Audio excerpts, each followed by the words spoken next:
Okay, so hello everyone, welcome back to my YouTube channel CA Vaibhav Vashisht, a channel where you will be getting all the classes of your economics and business studies at free of cost. And not just free of cost, we'll be learning all the concepts of your economics with fun, with examples of some big celebrities and real life scenarios, ताकि आपको किसी भी चीज़ को रटना ना पड़े और आपको हर कंसेप्ट समझ में आ जाए।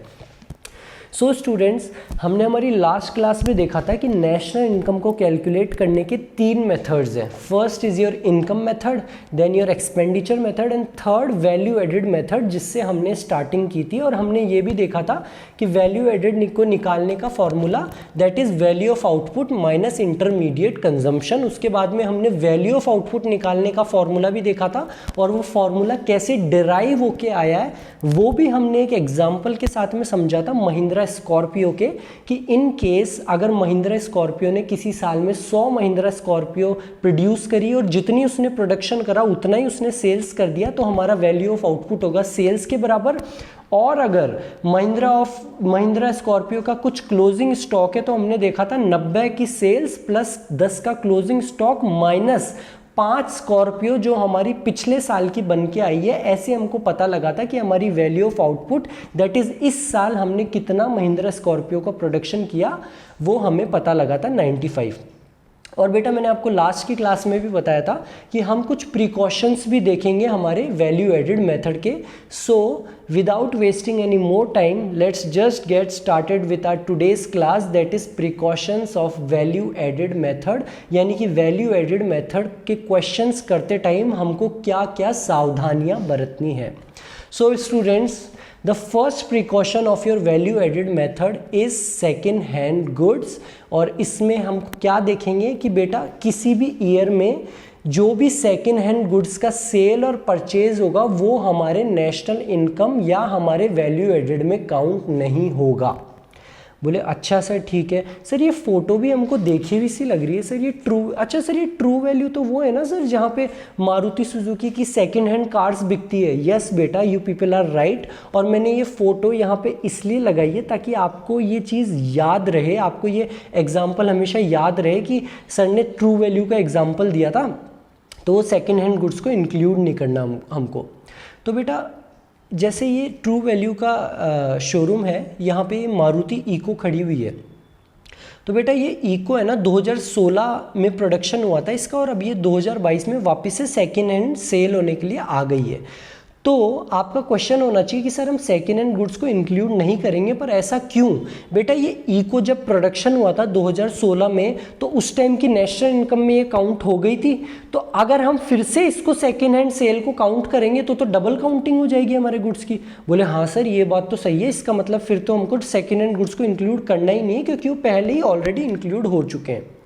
एक और बात बेटा, जब ये सेल हुई सेकेंड हैंड इसकी सेल हुई 3 लाख रुपए में बिकी, तो बेटा ये ट्रू वैल्यू भी तो आएगा ना हमारे पास कि अरे सर हमने आपकी कार बिकवाई 3 लाख में, हमको भी सर 15,000 का कमीशन दो। तो बेटा ये चीज़ याद रखनी है कि हम सेकेंड हैंड गुड्स की सेल और परचेज तो हमारी नेशनल इनकम में नहीं लेंगे, लेकिन जो कमीशन ये true value Mahindra first choice और जो भी ब्रोकर्स बीच में कमा रहे हैं ये हमारी नेशनल इनकम का पार्ट होगा। क्यों? क्योंकि सेकेंड हैंड गुड्स का प्रोडक्शन तो पहले हो चुका, वो तो नेशनल इनकम में काउंट हो चुका, लेकिन ये जो कमीशन कमा रहे हैं ये कार को बेच के ये तो इसी साल का है। इसलिए आपको ये पॉइंट ध्यान रखना है, the commission earned bye these type of brokers will be included in the national income of India. So value of the sale and purchase of second hand goods is not included in the estimation of value added or GDP. Why? Because it was already accounted for during the year they were produced, जैसे कि हमने वो Maruti eco का example देखा। दूसरा, commission earned जो हमारे true value ने 15,000 की कमाई करी on account of sale and purchase of second hand goods is included, लेकिन जो कमीशन अर्न कर रहे हैं ना बेटा हमारे ब्रोकर्स, उसको हमको जोड़ना है। ये दोनों पॉइंट याद रखना।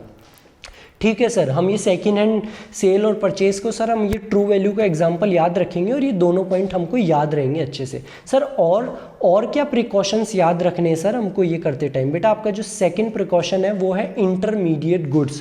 जो भी इंटरमीडिएट गुड्स की वैल्यू है वो हमारे नेशनल इनकम या वैल्यू एडेड का पार्ट नहीं होगी।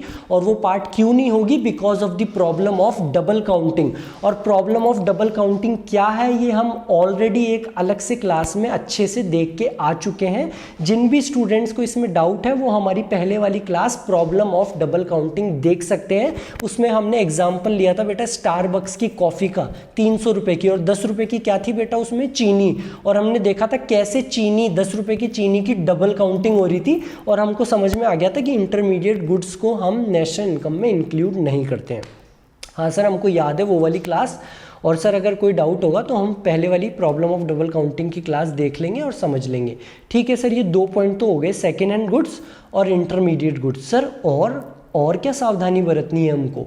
तो बेटा ये third precaution of value added method is goods for self consumption. बोले sir goods for self consumption, sir ये थोड़ा समझ नहीं आ रहा सर, कोई एग्जांपल दे के समझाओ ना। तो बेटा ये एक फार्मर है, सपोज इस फार्मर ने इस साल प्रोडक्शन करा गेहूं का 100 किलो। कितने गेहूं उगाए इस फार्मर ने? 100 किलो। 90 किलो तो बेटा इसने मार्केट में बेच दिए और 10 किलो इसने घर में ही रख लिए कि ये तो मेरे खुद के काम आ जाएंगे, मेरे खुद की फैमिली में 10 किलो मैं गेहूं खाऊंगा और रोटी बनाने के मेरे काम आ जाएंगे। तो बेटा यहाँ पे सरकार कहती है कि अगर ये फार्मर उन 10 किलो गेहूं को अपने पास में नहीं रखता तो ये उसका क्या करता? सर सिंपल सी बात है, मार्केट में बेच देता। यस, तो सरकार कहती है कि जो भी गुड्स आप सेल्फ कंजम्पशन के लिए प्रोड्यूस कर रहे हो वो भी हमारी नेशनल इनकम का पार्ट होगा। हम ये मानेंगे कि आपने उसको मार्केट में बेचा है। इम्प्यूटेड वैल्यू, बेटा ये इम्प्यूटेड वैल्यू को समझ लेना अच्छे से, ये बहुत बार काम आने वाली है आपके आगे वाले पॉइंट्स में भी। इम्प्यूटेड वैल्यू का मतलब होता है कि अगर ऐसा होता तो, दूसरे के किसी रेफरेंस में हम वैल्यू लेंगे कि अगर ऐसा होता तो, अगर किसान उसको मार्केट में बेचता तो कितने में बेचता, वो वैल्यू को हम मान लेंगे कि सेल्फ कंजम्पशन गुड्स में। Imputed value of production for self-consumption is taken into account. Why? Because these goods are like produced for the market. हम ये मानेंगे कि ये मार्केट में बेचता उसको, इसलिए हम उसको हमारे नेशनल इनकम में काउंट करेंगे। ठीक है सर, ये 3 पॉइंट हो गए। और क्या सावधानी बरतनी है हमको? तो बेटा your fourth precaution is services for self consumption. But यहाँ पे ये ध्यान रखना, they are not considered while calculating value added. बोले सर ऐसा क्यों?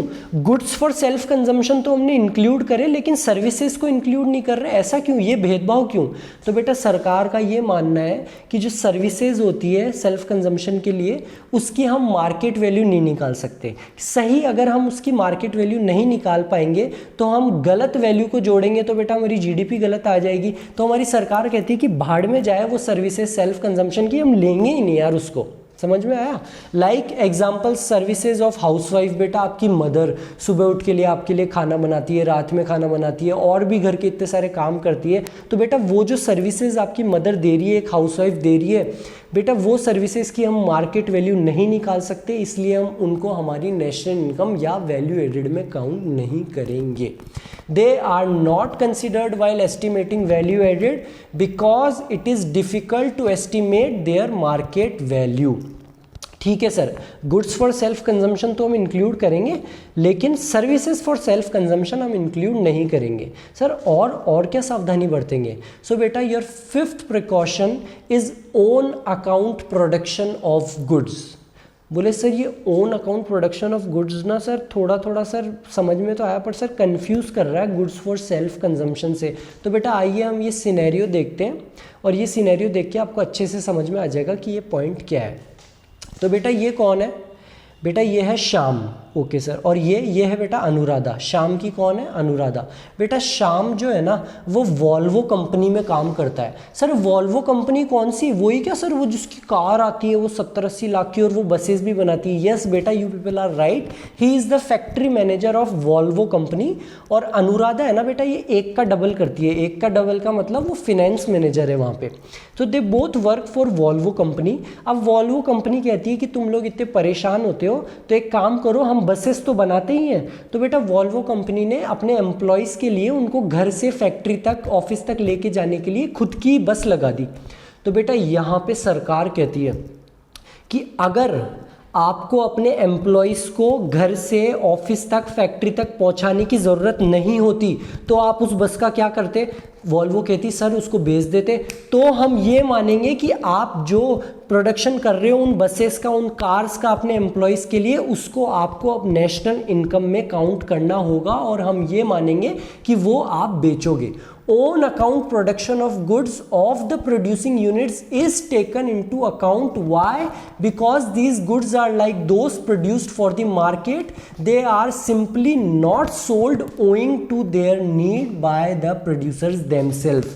वो केवल इसलिए नहीं बेचे क्योंकि वॉल्वो कंपनी को खुद को उसकी ज़रूरत थी अपने एम्प्लॉयज़ को घर से ऑफिस तक लेके जाने की। ठीक है सर, हमको ये भी पॉइंट समझ में आ गया और हम इसको भी ध्यान में रखेंगे वैल्यू एडेड के क्वेश्चन करते टाइम। सर और क्या पॉइंट है इसका? तो बेटा your 6th precaution of your value added method is owner occupied house. Sir ये क्या होता है? तो बेटा इसको भी हम ये सिनेरियो से समझते हैं और ये पॉइंट भी आपको समझ आ जाएगा। तो बेटा ये 2 घर हैं। ओके सर, ये तो है बेटा राजू का घर और ये है श्याम का घर। बेटा राजू और श्याम कौन है ये तो आप अच्छे से जानते होंगे। बोले सर हम तो अनुराधा कौन है ये भी जानते हैं, और वो एक का डबल कैसे करती है वो भी हम सब अच्छे से जानते हैं सर।